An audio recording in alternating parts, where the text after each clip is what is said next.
Welcome, welcome. We're going to talk today about the summer shirt dress. This is just a really strong trend. It's fun. We can do it out of the classic blouse. You have it, you love it, you wear it. We're just going to make a couple changes to it, and you can see there's so many different great options. The summer shirt dress. So what I did is I went to Neiman's and I started looking at different shirt dresses. They actually had a whole area of shirt dresses. That's how strong this trend is. So it's great to hop on board because it's probably one of the coolest things we can wear for summertime. It's just a great look. All right, so I want to show you these first two pictures. And the reason I want to show you them is because when I first look at something like this, I say, oh my gosh, that's so cute. But then when I start to analyze it and realize that look at all the horizontals, look at the second picture, it's just the same version of the first one. You can see that it has all those horizontal lines at the widest part of our bodies. And even though you have to always keep in mind that this model is a skinny bitty pole, she does not look skinny bitty in this outfit. So that shirt dress I put to the side. Then we're going to look at the next one. And this one you can see that, boy, she looks tall and thin. That's what I want. I want something that's going to make me look taller and thinner. And there's no options on that. You can see here's a side view of that. It's just cute. Just cute, cute, cute. So here comes in the analysis of all of this. And what I did is I divided her body into 8 equal sections, as you can see in this picture. Notice that the ruffle starts at number 1 I put on here, but it's actually the 5th line, and it ends at the 7th line. So the garment itself can be any of those 8 lines. I actually shortened it to be shorter on me, but I'll get to that in a minute. I want to go over these lines. So notice that the first line there that has number 1 is at her wrist. So when you put your wrist down, that's where you want the top of the ruffle to be. And then you can see that where it ends is equal distance you can take and measure from her shoulder to her knee. In my case, it's 40 inches. If I divide by 8, each of these increments is 5. So I know that if the first X is 1, 2, 3, 4 of them, then I know that's, well, it's actually 5 of them. That's 25 inches. And then the rest are 15. That gives me my 40. So I don't want to get too complex. All I want you to see is you can take a picture, you can measure it, you can times it to the size you are, and get the exact same look on you. Okay, so we're going to come to me for a minute, and I'm going to show you what I did because I'm going to stand up on this platform. And what I wanted to do is, instead of making it long as a dress, I wanted to put it on with some leggings. So that's what I did. I love this. I mixed a fabric, and this is fabric number 2453. It's this awesome black and blue rayon, and the beautiful thing about it, it's got a little bit of stretch to it. It's got great drape. And then I did the side panels. I did those in 2357. So what I used is you'll need 2 yards of the blue and 1 yard of the lace. And I love it, and it's cute, and it's cool. So let's look at how to do it, okay? All right, the other thing I did do is I did do the long sleeve. I cut it just like the pattern, but I rolled it up, and I'll show you how to do that also. You do have to make these little tabs. So you're gonna start off with 5 pieces. You're gonna start off with your bodice front, bodice back, sleeve, front facing, and collar, okay? And then you have to make a little tab. And it's just a straight piece of fabric. I did 6 inches times 1 inch wide. Fold it, and then just sew it in place, put a little button. Okay, so first off, let's go back to fabric for just 1 second. What you want to look for whenever you're doing a shirt dress is something light, but that's got great drape. And this rayon is perfect for that. It's just really nice. This has a little bit of stretch to it. You know, with your classic blouse, you don't need the stretch. It's nice to have it, you know, it's nice to have it. So that worked well. Another option, just as you're looking at fabric, we have a new fabric up. It's 2590. Look at that. It would be great for a shirt dress. And I think once you look at these two, then you can go on to choose what you think you like, because you'll see, you'll get the hang of it. There's so many great fabrics that will make a shirt dress.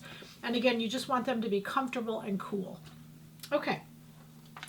So what I did then is I just took the front, and you're going to go up 7 inches.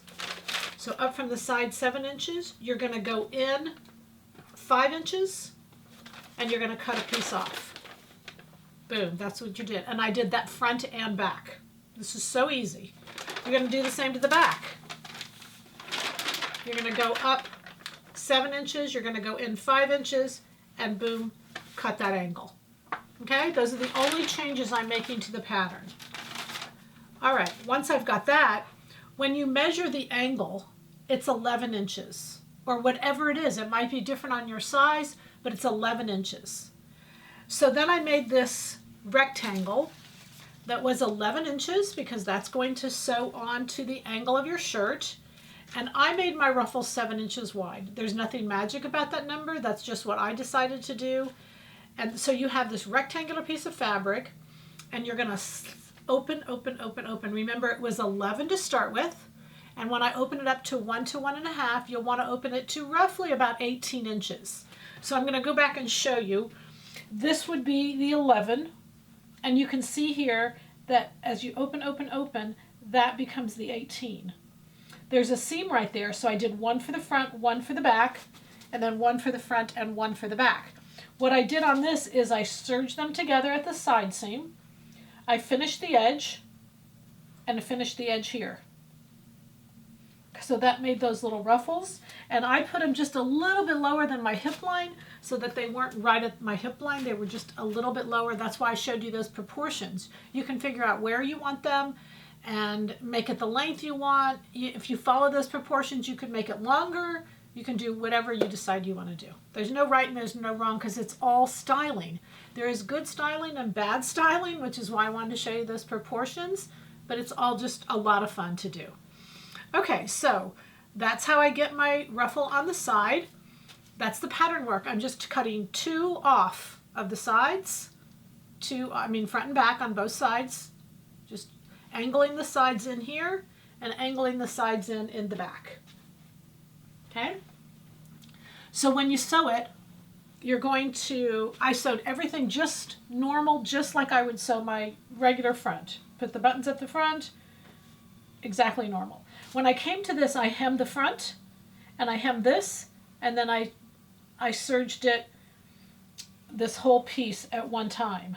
Then what I did is I actually stitched it, I top stitched the seam up so that it made a nice little neat, and you didn't see any of that hanging down. So once I put these together, I finished all 3 edges. Once I put it together, I did a top stitch of the seam up. It does not matter how you do it. I wanted to show you how to do it, but there's so many ways to finish it. You can do it however you want. Then what you want to do is throw on just a really fun necklace. There's so many fun necklaces out here for summertime that just a fun necklace on top, good, bad, or indifferent, just kind of gives you a little bit of fun. On the sleeve, because this particular fabric has a dark or a white back side to it, I wanted to fold it up. I liked that look of that shirt dress. You don't want to do the cuff, and that's a lot of time. This will save you a lot of time, and it's a great look. You want to do about a 3/4 sleeve because you don't want to do it right at the bust. 3/4 is about your waist. That's the skinniest part of most of us, and so that's what you want to do. So I cut the sleeve regular length. I folded it up halfway between the short sleeve cut line and the hem. I folded it, and when I actually stitched the side seam, after you set in your sleeve, I actually stitched it up like that so that it supported it up all the way around. You could top stitch this up if you wanted to. Those are all options you did, but then once I folded it up, you're free to fold it once and then fold it twice, and that way you'll get the right side of the fabric showing because it's still longer than what the back side is there, and that becomes your sleeve. Then you just take your little tab right there, and you put it on the inside and the outside, and then you just sew a little button. Okay, so very easy to do. You're just going to fold it up first before you start folding your layers. When you do these, mine are about 2 inches wide, and you want to do at least 2 in order to get kind of a turned up look. You need to do at least 2. Otherwise, it just looks like it's not really a long sleeve turned up. All right, so the summer shirt dress is wildly popular. Just have lots of fun, find a great fabric, and you've already done the fitting of 600 Classic Blouse. We did it with Belinda. You're ready to go. Happy sewing from Silhouette Patterns.